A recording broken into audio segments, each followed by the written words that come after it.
नाज़रीन, अलीमा खान कहती हैं कि बानी ने बच्चों को पाकिस्तान आने से नहीं रोका। दोनों बच्चों ने नाइकॉप और वीज़े के लिए दरख्वास्त दी है।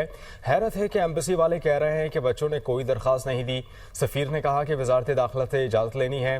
कल खबर आई कि वजारत दाखिला नहीं, वजारत खारजा ने वीज़ा देना है। तहरीक के लिए लोगों ने खुद फैसला करना है। हम अपने भाई के लिए रिहाई की कोशिश कर रहे हैं। उन्होंने मिशाल यूसुफजई के सेनेटर बनने की मेरिट के बरखिलाफ इंतखाब करार दे दिया। उनका कहना था कि मेरिट की बात हो तो मिशाल यूसुफजई के अलावा और बहुत लोग क्वालिफाई करते हैं। बच्चों के पास नाइकॉप है तो उन्होंने 2 एप्लीकेशंस दी हैं, नाइकॉप के लिए भी दी हैं और वो क्या होता है वीज़े के लिए भी। तो उसके लिए मैं ट्यूसडे को डाल दी थी एप्लीकेशंस। अब एम्बेसी वाले कह रहे हैं हमें मिली नहीं है। अब हमारे दोस्त हैं, उन्होंने एम्बेसडर को फ़ोन किया कि भी बच्चों के वीज़े लगा दो।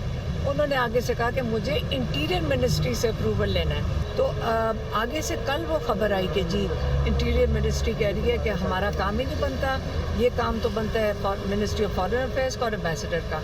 मिशाल यूसुफजई सेनेटर बन गई है। पहले उनके खिलाफ पार्टी में भी रिजर्वेशंस थी, आपने भी उनके मुतल्लिक बहुत कुछ कहा, लेकिन अब ये मैं ऐसे लोगों पे अपना टाइम नहीं ज़ाया करती। अगर आपने कुछ पूछा होगा तो मैंने बता दिया होगा। मेरा ओपिनियन है कि इंसाफ होना चाहिए था, मेरिट पे होना चाहिए था, और मेरिट में और बहुत लोग क्वालिफाई करते हैं। ये तो मैं बिल्कुल कहूँ, मुस्तकबिल का अपना फैसला है, लोगों ने अपना फैसला खुद करना है। इमरान खान खुद जेल में बैठे हुए हैं, हम तो इनके लिए आते हैं कि हमारे भाई को किसी तरीके से हम उनकी रिहाई करवा सकें।